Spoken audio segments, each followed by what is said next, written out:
We hear a bass tone when it's below threshold,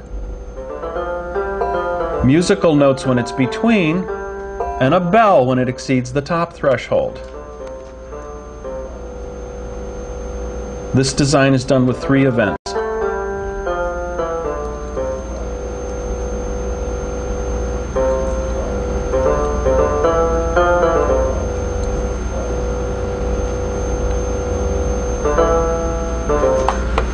As another example of sound possibilities, let's look at alpha percent energy with a soft whoosh sound. Again, we'll read in the settings, look at the event wizard.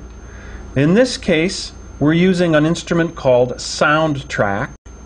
We're using amplitude and pitch modulation and a bottom threshold of 8.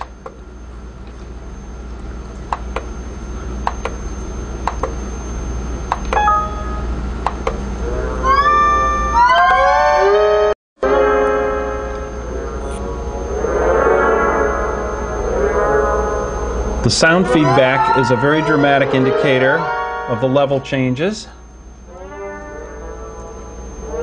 It's particularly sensitive when the alpha percent energy is rising.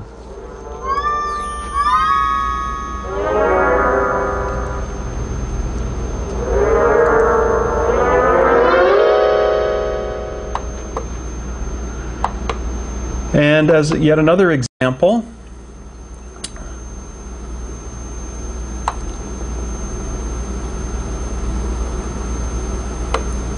we'll demonstrate variability downtraining. Suppose it's desirable to downtrain the variability in a signal based on the needs of the client. We'll read in settings from this file, look at the event wizard. In this case, we've chosen if channel 1 alpha variability is less than, and we're using dynamic thresholding again. Channel 1 alpha variability with a damping factor of 10. So again, as in a previous example, we're using the signal as its own threshold by introducing a damping factor.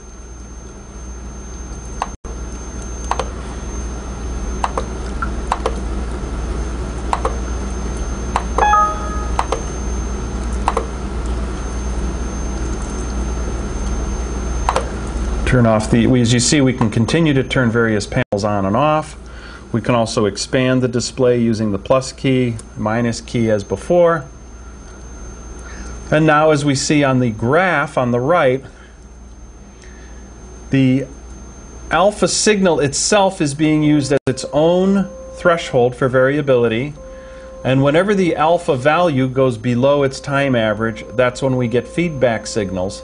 So now we're training for general reduction in the variability of the alpha wave.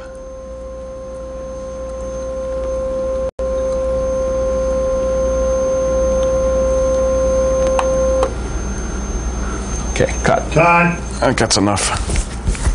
Bye. This is tape number 3, tape number 3. Now we're going to demonstrate how some of the protocols have been designed to control the various game screens.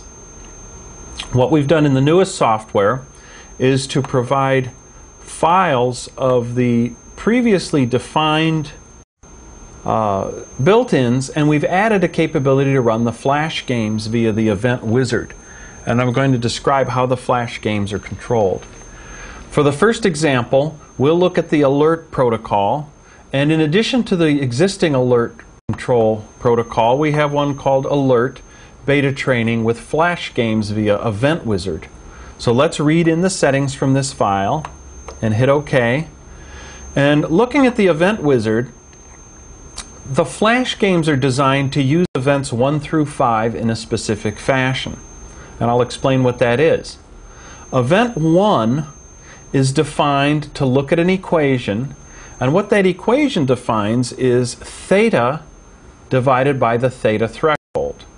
What this is going to do is give us a variable that is the ratio of theta to the current theta threshold. This will give a value which is below 1 or 1 or greater than 1, depending on the ratio between theta and theta threshold. The flash games use event 1 to look for the low inhibit value as a ratio of below or above 1. If we then look at event 2, what we see is, again, we're using an equation. In this case, the equation is beta divided by the beta threshold. This, of course, is the component which is being uptrained or enhanced. The Event Wizard flash games are designed to look at event 2 for the purpose of seeing the value of the current enhanced component. So we've put this one in there. The third event we see is high beta divided by the high beta threshold. These games are designed to look at event 3 for the value of the current high inhibit component, which in this case is high beta compared with its threshold. If we look at event 4, we see that we are assigning it the value of the number of points. We divide by 100 to scale it properly. The Event Wizard flash games look at event 4 in order to see the number of points which are currently earned and to display them properly. Finally, event 5 is an on-off event which is being used to determine if all the conditions are met or not.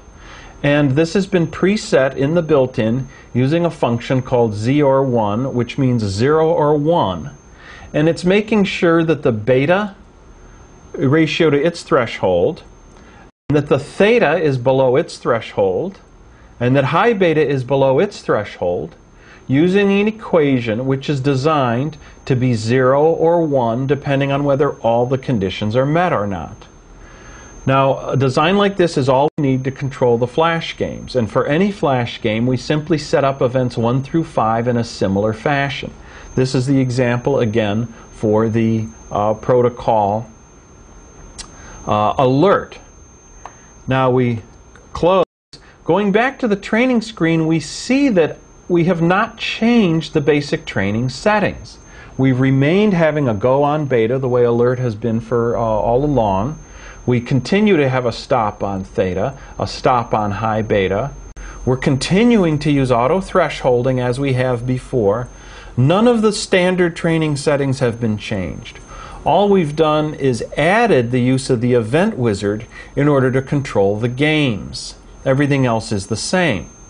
So I'm going to change this quickly from the standard training setting to a simulation so we can demonstrate it.